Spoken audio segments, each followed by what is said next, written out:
আসসালামু আলাইকুম ওয়া রাহমাতুল্লাহি ওয়া বারাকাতুহু। আমি মোহাম্মদ শহীদুজ্জামান খন্দকার, আর আপনি শুনছেন আমার একমাত্র ইউটিউব চ্যানেল ডাবলু পেন। চলুন শব্দ আর ছন্দে সাজানো আমার নিজেরই লেখা একটি কবিতায় ডুবে যাই। আশা রাখি ভালো লাগবে, পাশেই থাকবেন এই প্রত্যাশায় আবৃত্তি করছি স্বরচিত কবিতা সোনালী স্বপ্ন।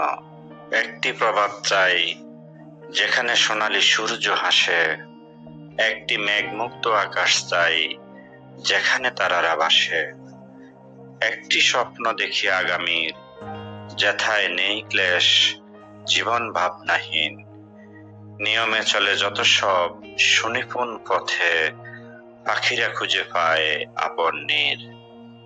একটি স্বপ্ন আঁকি যেথায় নেই বিদ্বেষ, মানুষে মানুষে প্রতিটি প্রাণে জাগে প্রেম মম, দিন শেষে মোদে সহজ সরল আঁখি। একটি স্বপন ভাবি মশগুল যেথায় আঁধারে হারায় সকল অনিয়ম, অমানিসে শেষে স্রোতে বহে রেশ, ভোরের শিশির ফুটায় বিমুগ্ধ মুকুল। ধন্যবাদ।